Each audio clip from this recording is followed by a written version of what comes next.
They told the American people they could drop a bomb into a pickle barrel from 6 miles in the sky. They spent $1 billion on a single piece of equipment to prove it. They sent tens of thousands of young men into the most lethal sky in human history to test the theory. And when the smoke finally cleared over the ruins of 2 continents, the brutal truth was undeniable. The entire idea, the grand dream that had consumed a generation of military visionaries, the doctrine that was supposed to make war cleaner, faster, and more humane than anything the world had ever seen, had failed. And yet, in one of history's most profound and haunting ironies, the very people who built that dream, the dreamers who clung to it even as it fell apart around them, may have been the ones who ultimately shaped the future of warfare forever. This is the story of the Bomber Mafia. Welcome. Sit down and let this story wash over you, because what you are about to hear is not simply a war story. It is not just a tale of airplanes and bombs and battles in the sky. It is something much deeper and much more human than that. It is a story about ideology and obsession. It is a story about the terrifying distance between a beautiful idea and a bloody reality. It is the story of men who genuinely believed, with every fiber of their being, that they had found a way to make war moral. And it is the story of what happens when the world refuses to cooperate with a moral idea. To understand the Bomber Mafia, you have to go back in time. You have to step away from the smoke and thunder of the Second World War and travel to a small, humid corner of Alabama in the late 1920s and early 1930s. Picture a red brick building on a sprawling base called Maxwell Field, just outside the city of Montgomery. This is the Air Corps Tactical School, and within its classrooms and lecture halls, something extraordinary is happening. A small group of young Army Air Corps officers, some of the most brilliant and restless military minds in America, are sitting around and asking a question that nobody in the history of human conflict had ever seriously asked before. What if air power could win a war by itself? Not by supporting the ground forces, not by providing close air support to infantry or helping the Navy sink enemy ships, but alone. What if a fleet of bombers, flying high above the reach of enemy fighters, guided by revolutionary technology to pinpoint specific targets with extraordinary accuracy, could destroy the industrial heart of an enemy nation so completely and so precisely that the enemy simply had no choice but to stop fighting? What if, instead of years of grinding trench warfare and millions of dead soldiers, a war could be ended in weeks or months from the air? And most importantly of all, what if this could be done without the wholesale slaughter of civilian populations, without turning entire cities to rubble? Because the bombing was so precise, so surgical, so targeted on military and industrial facilities alone, that ordinary people were left essentially untouched. This was the dream.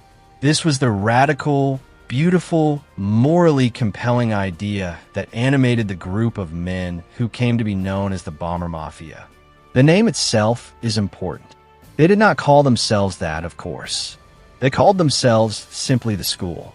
But to the rest of the military establishment, there was something else, something more subversive, a tight-knit ideological faction, a brotherhood of true believers who were pushing a doctrine so radical and so politically charged that it threatened to overturn every existing assumption about how wars were fought. In the military culture of the time, calling a group the Mafia was not entirely a compliment. It implied that they operated in the shadows, that they had an agenda, that they protected their own and crushed their opponents.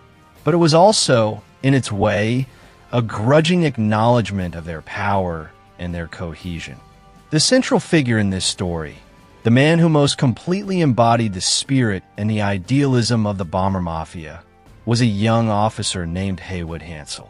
If you have never heard the name Haywood Hansell, that tells you something important about how history works, about the way memory favors winners and forgets the losers, even when the losers are, in some profound sense, the ones who were right. Hansell was everything you would want from a visionary military officer. He was intelligent and articulate. He was thoughtful about the ethics of warfare in a way that was almost unheard of in military culture. He genuinely believed that the doctrine of daylight precision bombing was not just militarily superior, it was morally superior. He believed it was possible to fight a war without deliberately killing civilians, and he spent his entire career trying to prove that belief. The doctrine that Hansell and his colleagues developed at Maxwell Field had a name: the industrial web theory. The concept was deceptively simple. Modern industrial nations do not fight wars with their armies alone. They fight wars with their entire economic and industrial apparatus, with their steel mills and oil refineries and ball-bearing factories and power plants and railway networks. Every modern army runs on an industrial base. And that industrial base, like any complex system, has critical nodes, specific choke points whose destruction would cascade through the entire system and cause it to collapse. Destroy the oil, and the tanks stop running. Destroy the ball bearings, and every machine in every factory in the country grinds to a halt. Destroy the aircraft factories, and the Air Force runs out of planes to replace its losses. The beauty of this theory, at least on paper, was its precision. You did not need to flatten entire cities. You did not need to kill 1 million civilians. You just needed to identify the 30 or 40 or 50 specific industrial targets whose destruction would unravel the enemy's war machine and then hit them with enough accuracy that they stayed hit. It was, in its way, a bloodlessly rational approach to the problem of war. And it was also, as it turned out, far easier to believe than to execute. To execute the industrial web theory, you needed 2 things above all else. You needed a bomber that could fly high enough and fast enough to survive over enemy territory, and you needed a bomb sight accurate enough to actually hit the specific targets you were aiming at.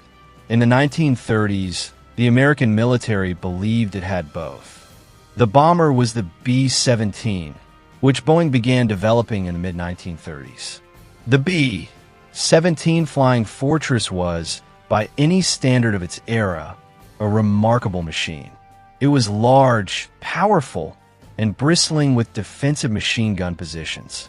When Boeing's prototype Model 299 lifted off for the first time in July 1935, the aircraft weighed more than anything that had previously flown in the United States.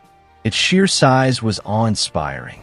A reporter at the maiden flight called it a flying fortress, and the name stuck instantly. The Bomber Mafia adopted the B-17 as the physical embodiment of their doctrine. This was their weapon, the machine that would carry precision bombing to the enemy's doorstep and change the nature of warfare forever. But the B-17 was only as good as what it could actually hit. And to hit specific industrial targets from high altitude, you needed something much more sophisticated than the crude bomb sights of the First World War. You needed a miracle of technology. And in the 1930s, the American military believed it had found one. His name was Carl Norden. Carl Norden was a Dutch engineer, a man of intense technical brilliance and equally intense personal eccentricity. He was difficult, prickly, deeply religious, and absolutely convinced of his own genius. He had emigrated to the United States in the early years of the 20th century and had developed a reputation as one of the finest precision instrument designers in the world. In 1920, the United States Navy contracted with him to develop a precision bomb sight, an instrument that would allow a bombardier in the nose of a bomber to calculate the exact point at which a bomb should be released so that it would strike a specific target far below. Norden completed his masterpiece in 1931. By the mid-1930s, it was in the hands of the American Army Air Corps, and it was being talked about in near mystical terms. The claims made for the Norden bomb sight were extraordinary. Military publicists and company representatives said, with complete seriousness, that it could drop a bomb into a pickle barrel from 30,000 feet. 30,000 feet is nearly 6 miles straight up into the sky. A pickle barrel is roughly the size of a small barrel, perhaps 18 inches in diameter. The claim, taken at face value, suggested a degree of accuracy that would have seemed like science fiction to anyone who had witnessed the actual state of aerial bombing in the First World War, when crews were essentially dropping bombs out of open cockpits and hoping for the best. The Norden was touted as a revolutionary precision instrument that would transform bombing from an art of approximation into a science of certainty. Its secrets were treated as among the most closely guarded in America. Bombardier trainees took oaths to protect the Norden with their lives. They were told, in all seriousness, that they should destroy the site rather than allow it to fall into enemy hands. The entire edifice of the Bomber Mafia's doctrine rested, in large part, on the assumption that the Norden bomb site actually worked as advertised. It did not. That is not to say the Norden was useless.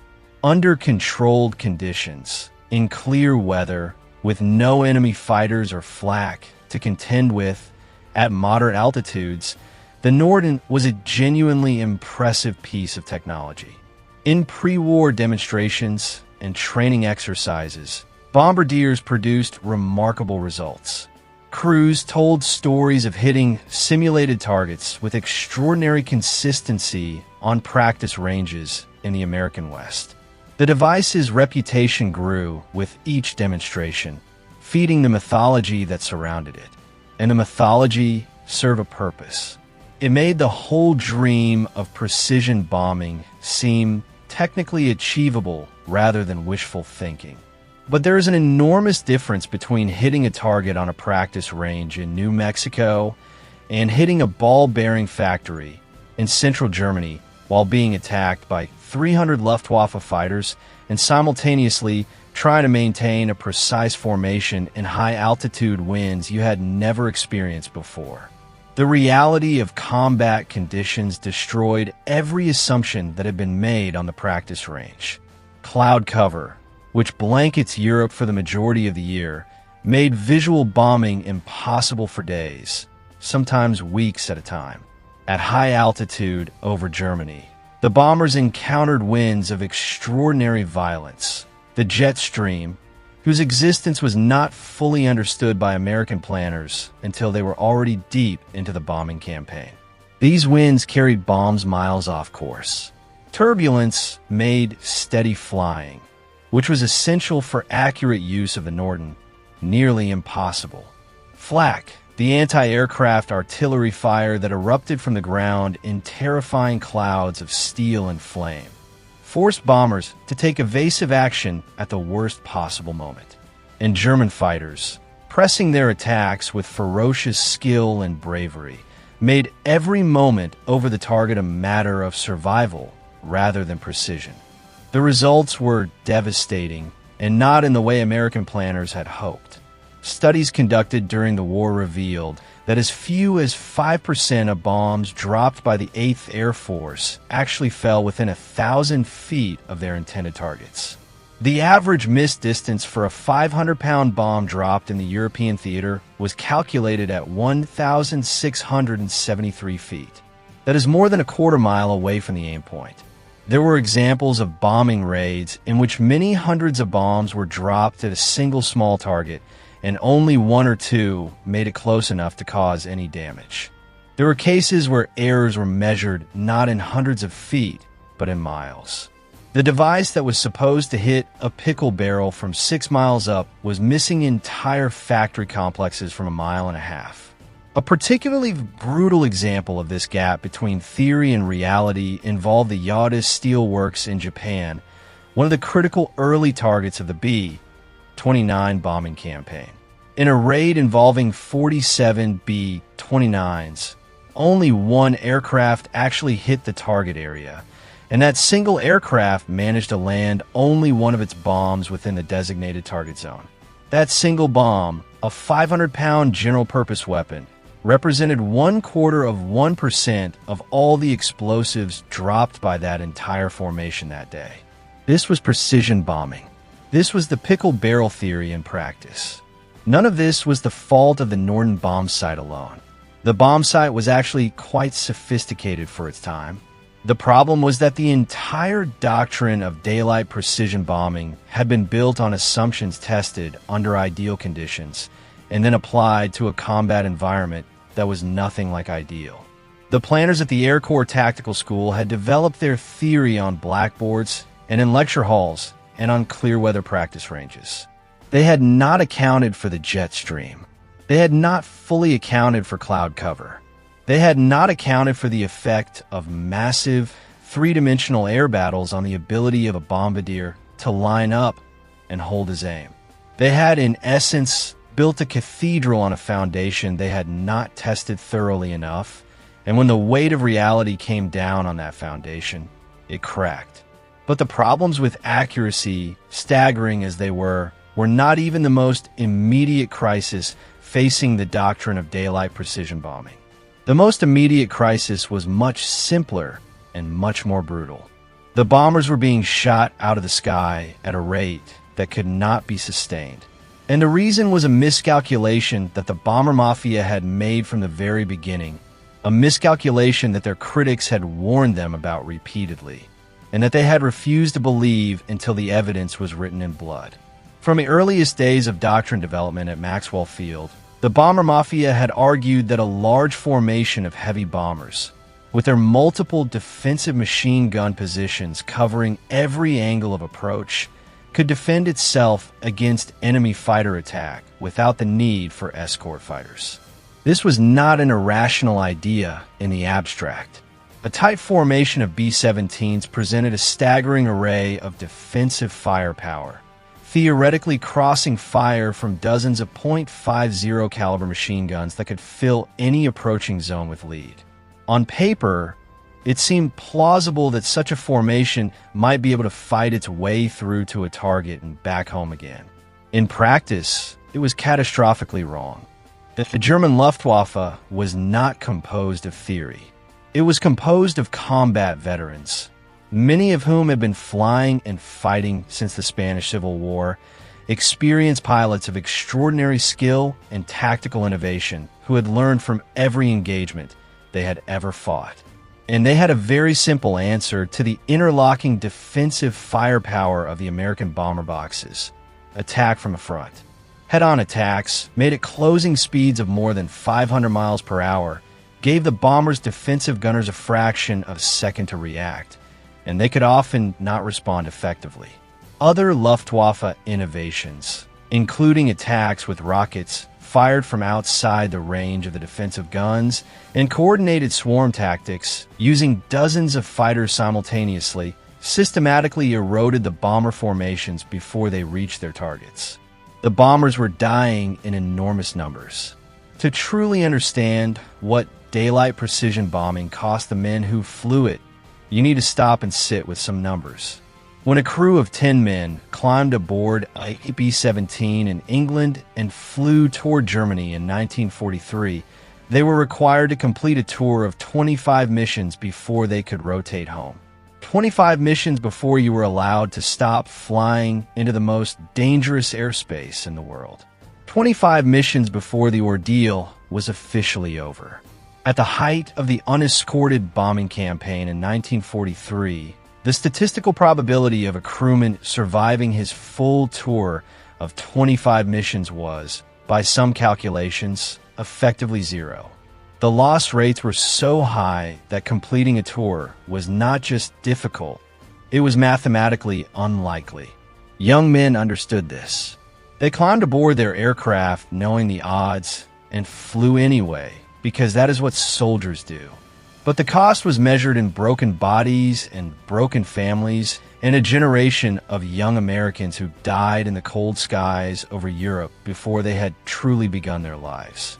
The crisis of the bombing campaign came to its terrible head in October of 1943. In the week before what became known as Black Thursday, the 8th Air Force had already suffered devastating losses in raids on Bremen, on Anklam, and on Munster.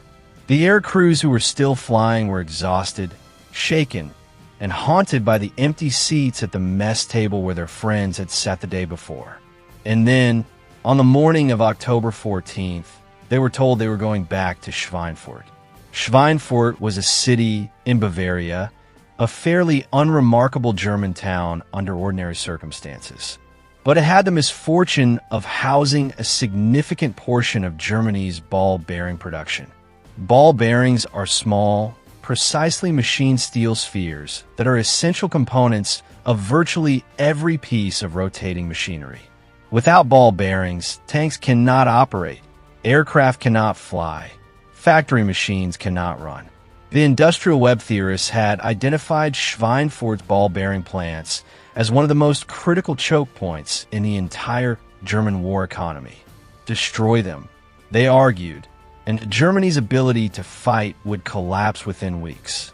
In August of 1943, the 8th Air Force had already tried once, and the results had been catastrophic. The first Schweinfurt raid had cost 60 B-17s, 20% of the attacking force, and had temporarily reduced ball-bearing production by around 30 to 40%.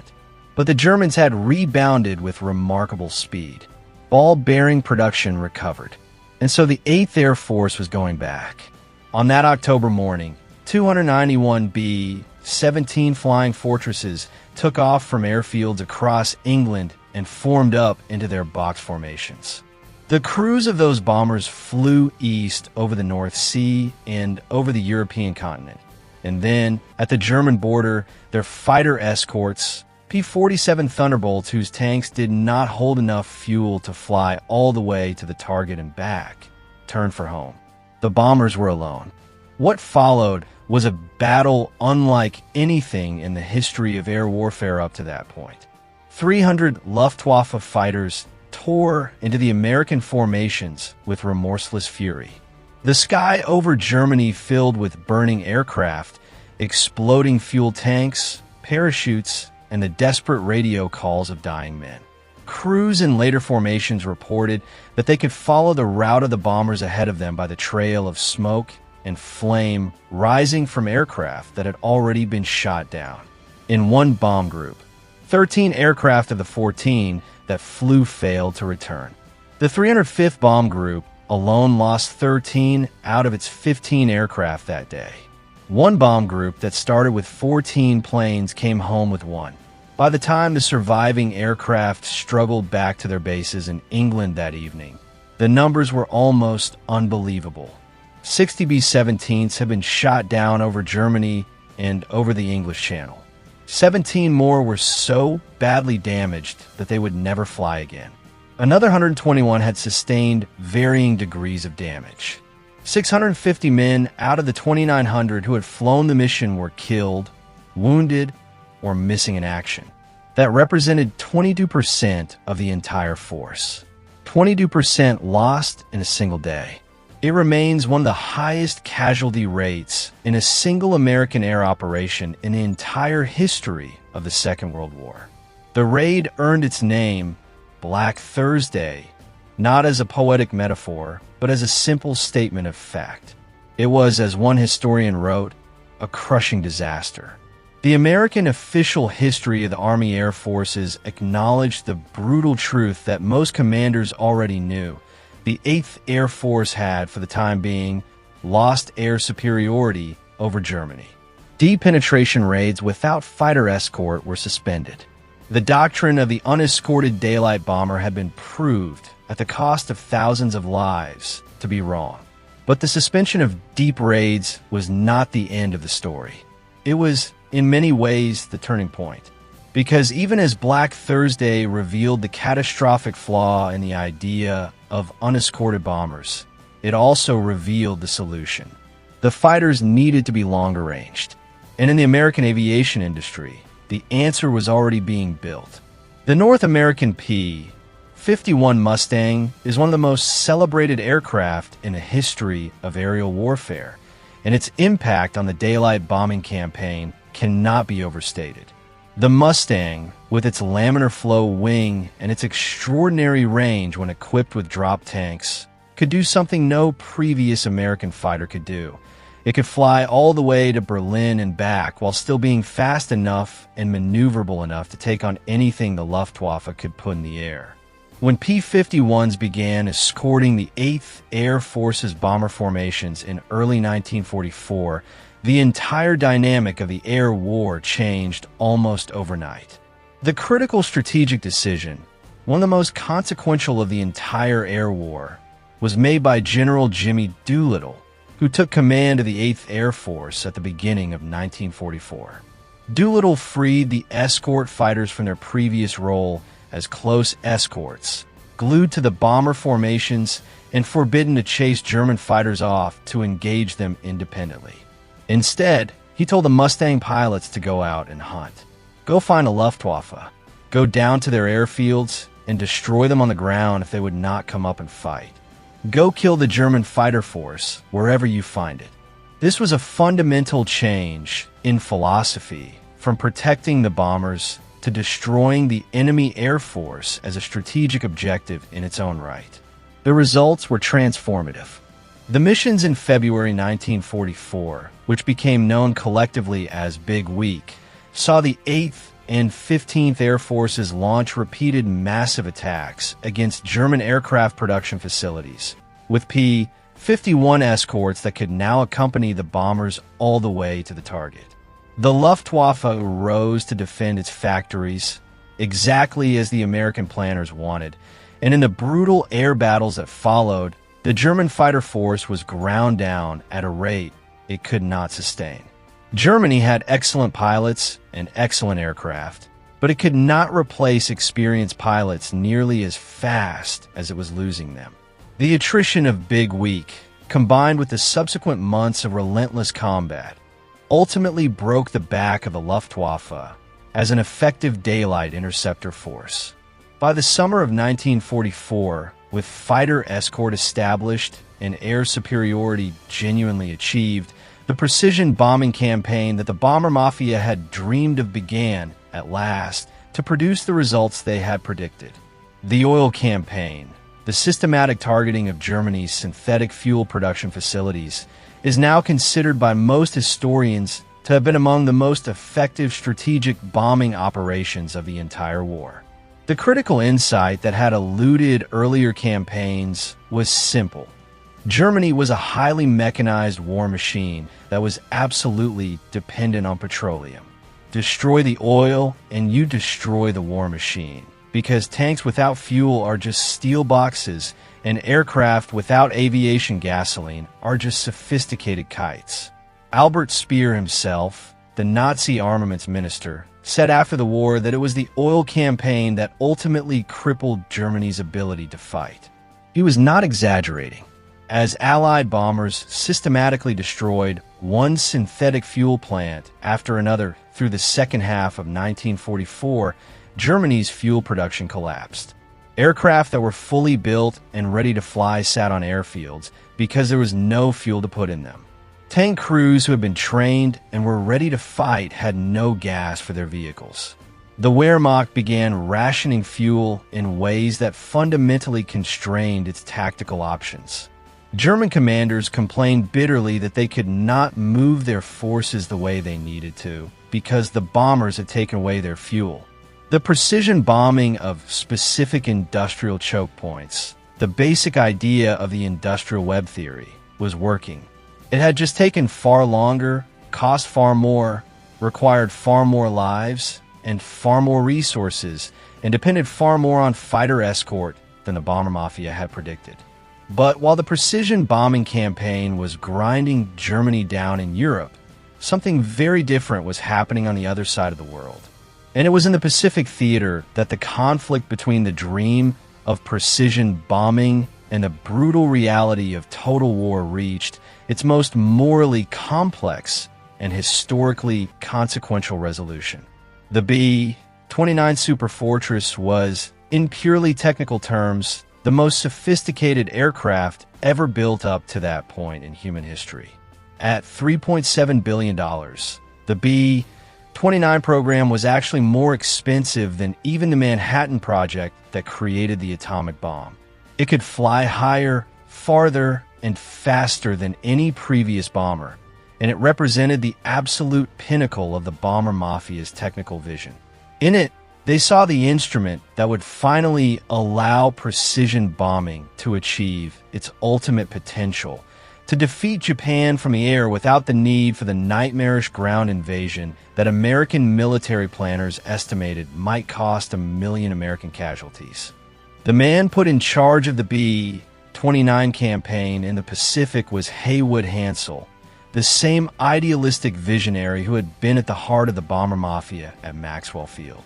To Hansell, this was not just a military assignment. It was the culmination of everything he believed. He had spent 20 years developing a doctrine, and now he had the best aircraft in the world and the opportunity to prove that doctrine could work. He was going to win the war against Japan through precision bombing, through the careful, moral, discriminating application of air power against specific military and industrial targets. He was going to show the world that you could fight a war without deliberately targeting civilians. The Japanese landscape refused to cooperate with his dream. The problems were fundamental and almost overwhelming. Japan's industrial complex was structured completely differently from Germany's. Rather than large, concentrated factories that made obvious targets, Japan had built much of its war production capacity in what were called cottage industries, thousands of small workshops and manufacturing facilities scattered throughout densely populated residential neighborhoods. These facilities made component parts for larger factories, and they were tiny, dispersed, and essentially impossible to hit with precision from high altitude.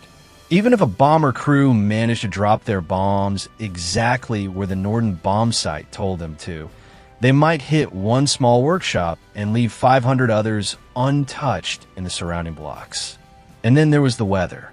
The jet stream over Japan, which meteorologists would not fully document and understand for some years, produced winds at high altitude that were unlike anything the American bomber crews had encountered over Europe. The B-29s were designed to bomb from around 30,000 feet, the altitude at which they were theoretically safest from Japanese fighters and anti-aircraft fire. But at 30,000 feet over Japan, the jet stream pushed those bombers along at ground speeds that made the Norden bombsight almost completely useless.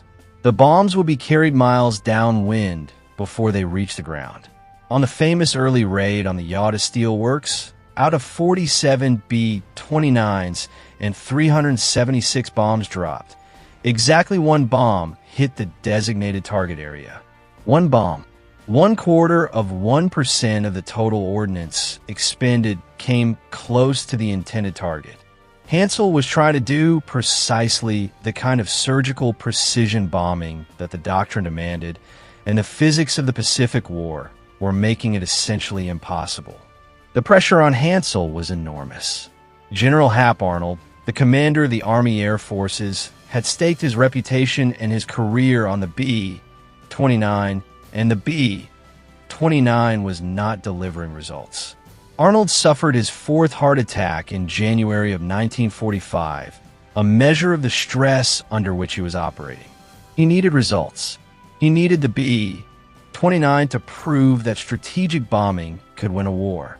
And Hansell, despite his brilliance and his integrity and his unwavering commitment to the doctrine, was not giving him those results.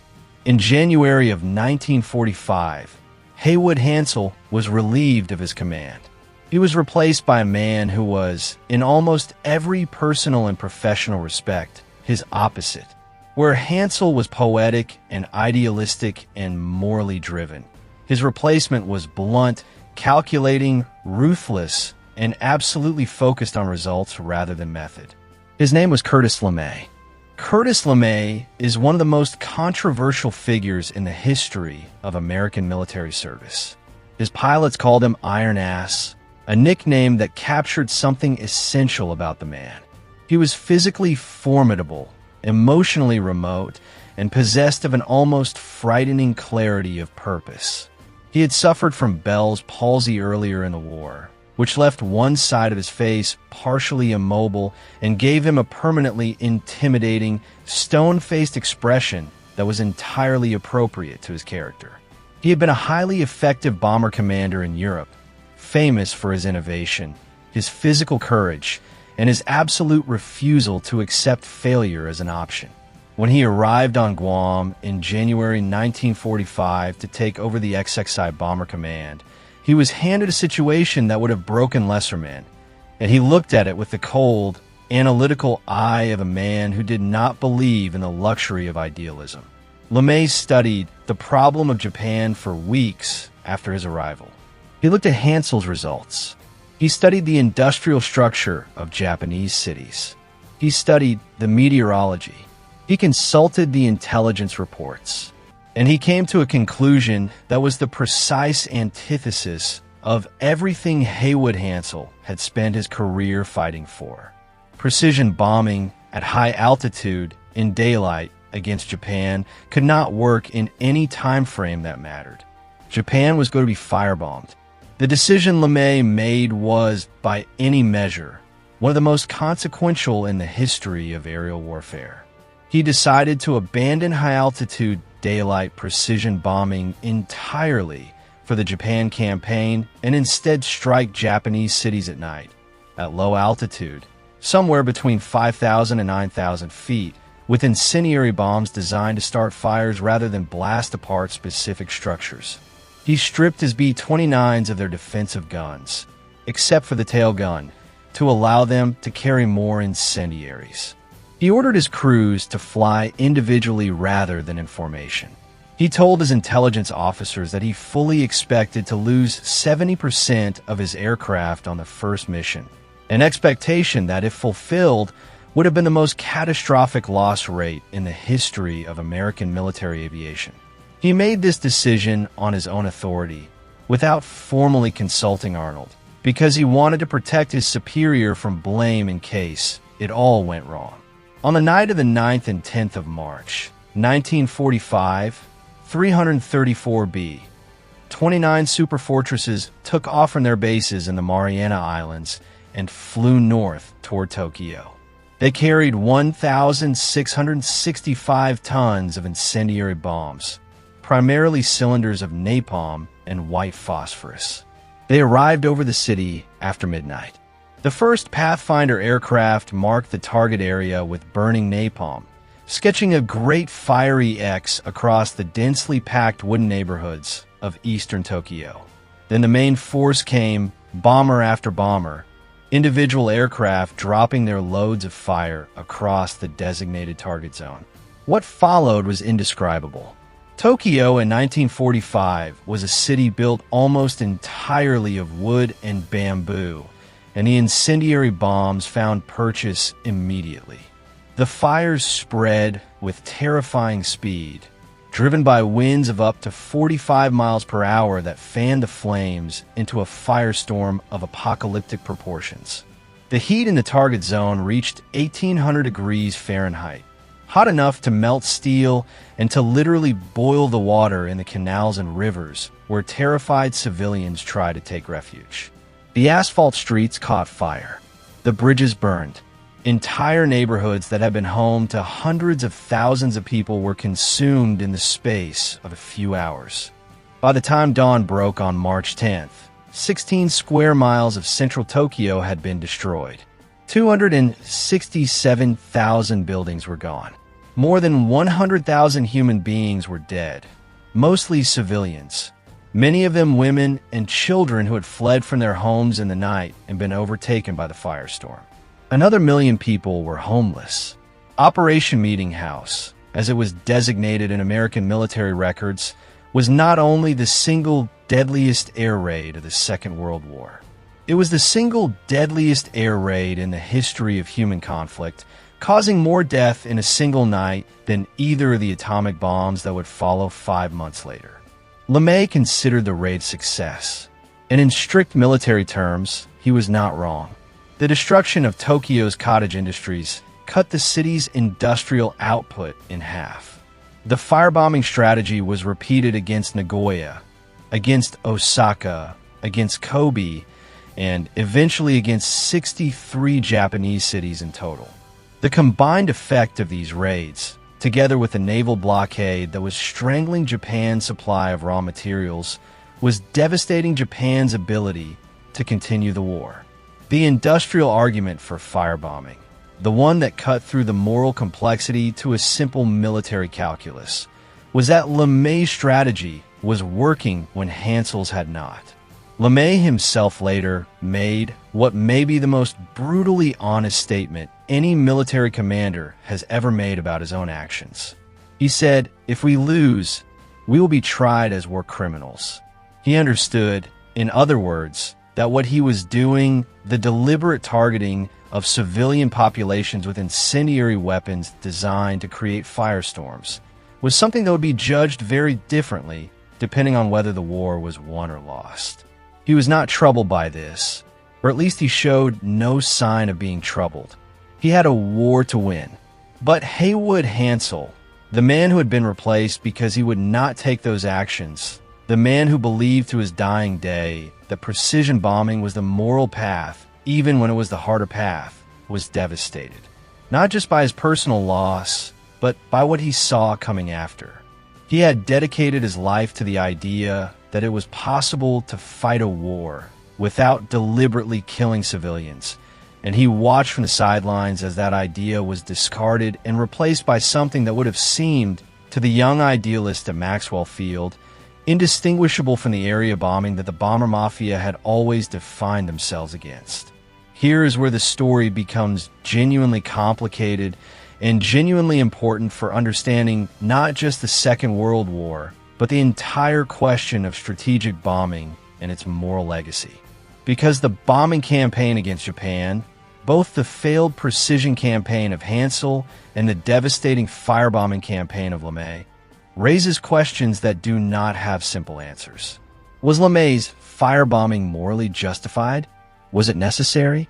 Could the war have been ended another way, without the destruction of 63 Japanese cities and the deaths of hundreds of thousands of civilians? These questions remain contested among historians to this day, and they deserve more than a simple verdict. The argument in favor of LeMay's campaign rests on the grim arithmetic of the alternative. American planners estimated that an invasion of the Japanese home islands, Operation Downfall, might cost 1 million American casualties and potentially millions of Japanese dead. The firebombing, terrible as it was, killed fewer people than the invasion would likely have killed. In this calculus, which was the calculus of the men who made the decision, LeMay's campaign, however morally sickening in its methods, was actually saving lives by the millions. Whether you accept this argument depends on a series of assumptions that cannot ultimately be tested, because the invasion never happened. The argument against LeMay's campaign is equally powerful. The deliberate targeting of civilian populations is a fundamental violation of the laws of war as they were understood even in 1945. The people who died in the firestorms of Tokyo and Nagoya and Kobe and 60 other Japanese cities were not soldiers. They were not munitions workers, not in most cases. They were women and children and old men who happened to live in cities that LeMay's planners had determined would burn well. The strategic logic of destroying Japan's cottage industry cannot entirely erase the moral reality of what it meant to burn 1 million people alive. LeMay himself acknowledged this, in his own way, when he said that if America had lost the war, he would have been tried as a war criminal. He was right, but the story does not end there, because embedded within the complex and morally fraught history of the bombing campaign is a thread of something that would, over the following decades, prove to have an extraordinary afterlife. The precision bombing dream, the idea that technology could eventually make air power both more effective and more moral, did not die with Hansell's career or with the firebombing of Japan. It went underground, and it waited. In the decades after the Second World War, guided munitions technology advanced with extraordinary speed. Laser-guided bombs, which would be steered to within feet of a specific target, were developed and deployed in the Vietnam War. Satellite navigation made GPS-guided munitions possible, allowing bombs to be steered with precision that would have seemed supernatural to any bombardier sweating over a Norden bombsight in 1943. By the time of the Gulf War, in 1991, American precision-guided munitions were hitting specific rooms in specific buildings. The bomb that had missed its target by more than a quarter of a mile in 1943 could now be steered through a specific window. The dream of the Bomber Mafia had finally caught up with technology that could make it real. This is the great irony that Malcolm Gladwell captured in his popular 2021 book on the subject. LeMay, the pragmatist, the man who abandoned the dream in favor of results, won the immediate battle. His firebombing campaign destroyed Japan's ability to fight and contributed significantly to the Japanese decision to surrender. But Hansell, the dreamer, the idealist who refused to abandon the moral vision even when it was militarily inconvenient, won something more lasting. The legacy of the Bomber Mafia, the idea that bombing should be precise, discriminating, and minimally destructive to civilian populations, is now the foundational moral doctrine of American air power. Every precision strike briefing, every apology for collateral damage, every commitment to minimizing civilian casualties traces its philosophical lineage back to those young officers arguing about theory at Maxwell Field, Alabama, in the 1930s. But we should be careful not to let this redemptive narrative obscure the darker truths that the history of strategic bombing also reveals. The precision bombing ideal, even in its modern form with GPS-guided munitions, has never fully succeeded in eliminating civilian casualties. Every war fought with air power in the decades since 1945 has produced deaths among non-combatants. The dream of a clean war, a precise war, a war that can somehow surgically remove an enemy's military capacity while leaving ordinary people unharmed, has never been fully realized. It may be, at some level, an illusion, a story we tell ourselves to make the terrible business of war seem more manageable and more moral than it actually is. The Norden bombsight could not drop a bomb in a pickle barrel from 6 miles up. The B-17 could not defend itself against 300 Luftwaffe fighters without fighter escort. The industrial web of Germany did not collapse as quickly or as completely as the theorists at Maxwell Field had predicted. And the moral vision of Haywood Hansell, compelling as it was ultimately set aside in the Pacific in favor of Curtis LeMay's incendiary fury, because the war needed to be won and the methods that promised to win it most quickly were adopted, regardless of their moral cost. What the story of the Bomber Mafia really tells us is something profound and enduring about the relationship between idealism and war. War, by its nature, tends to consume idealism. The gap between how we want to fight, according to our highest moral principles and our most carefully constructed doctrines, and how we actually fight, when the stakes are existential and the pressure is desperate and the clock is running. That gap is almost always wider than we imagined it would be when we were sitting safely in our classrooms developing theory. The Bomber Mafia were not naive men. They were some of the most intelligent, most forward-thinking military professionals of their generation. They genuinely believed in what they were doing, and they were genuinely trying to find a more humane way to conduct one of the most inhumane activities that human beings engage in. But they were confronted, in the end, with the oldest lesson that warfare teaches. Theory is made in peacetime, but war is fought in reality, and reality is never as clean as the theory. After the war, the Strategic Bombing Survey, a massive assessment conducted by the American government to evaluate the actual effectiveness of the bombing campaigns in both Europe and the Pacific, reached some sobering conclusions. In Europe, The bombing campaign had been most effective when focused on oil and transportation, the specific industrial choke points that the industrial web theory had identified. But the ball-bearing campaign, the attempt to destroy a single critical component of German industry that had inspired the Schweinfurt raids and Black Thursday, had been far less effective than hoped. The Germans had dispersed their ball-bearing production, built up reserves, and substituted alternative materials with an efficiency that the American planners had not expected. The idea that destroying a single choke point would cascade through the entire industrial system and bring it down had underestimated German resilience and adaptability.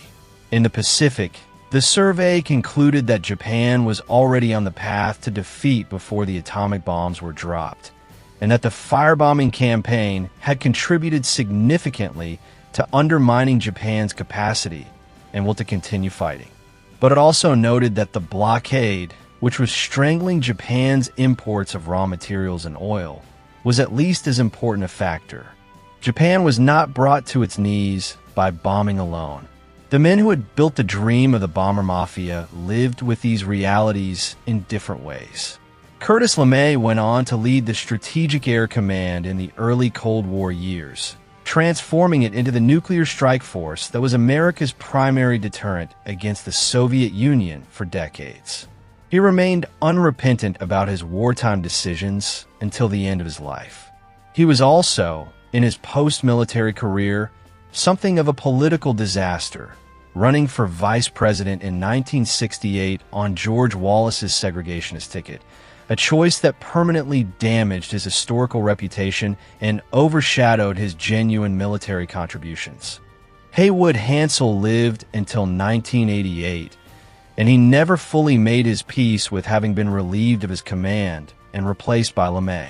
He believed, until the end of his life, that given more time and more resources, the precision bombing campaign against Japan might have produced results without the mass killing of civilians. Whether he was right is something history cannot answer definitively. What history can say is that he was a man of genuine moral seriousness who took seriously the ethical dimensions of his profession in a way that was extremely rare in any military culture of any era. There is one final dimension of this story that deserves attention, and it is perhaps the most important of all for understanding why the history of the Bomber Mafia is not merely a historical curiosity, but a living issue that shapes how we think about warfare today. The bombing campaigns of the Second World War, both the precision campaign that struggled and the area bombing campaign that succeeded, together constitute the foundational experience from which all subsequent thinking about strategic air power has proceeded.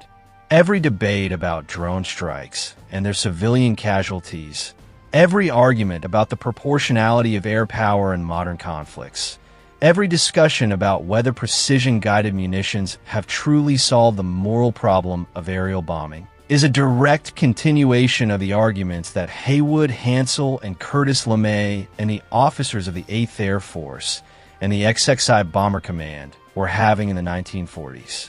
We have not resolved the fundamental tension that the Bomber Mafia's dream revealed. We have better technology. We have GPS-guided bombs and drone-mounted missiles that can strike a specific vehicle on a specific road at a specific time with a precision that would have seemed like fantasy to 8B-17 crewmen in 1943. But we still kill civilians in airstrikes. We still argue about the acceptable ratio of civilian deaths to military objectives achieved. We still struggle with the moral calculus of a weapon that cannot, by its nature, be perfectly discriminating. The dream of the pickle barrel has become technically achievable, but the problem of civilian casualties has not been eliminated. It has only become smaller, and smaller is not the same as zero. The men who died over Schweinfurt, the young Americans who burned to death in their B-17s, or fell into the North Sea, or parachuted into German prison camps, died in the service of a doctrine that was imperfect and a dream that was only partially achievable. That does not dishonor their sacrifice. They flew because their country asked them to. and they flew with extraordinary courage into conditions that tested human endurance beyond what most of us can imagine. But their deaths demand from us something more than simple reverence. They demand honesty about what the doctrine they were sent to execute actually was, about how it was built and how it failed and how it succeeded, and about the moral questions it raised that have never been fully answered.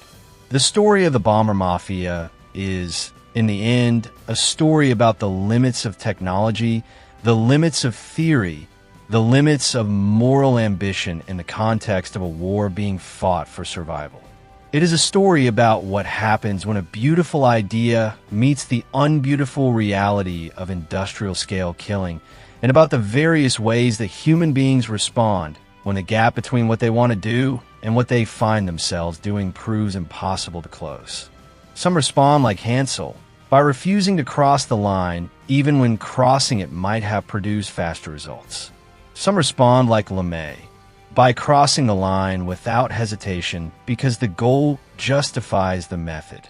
Most people, most nations, most wars contain both of those responses at different times. The Bomber Mafia believed they had found a way to make war moral.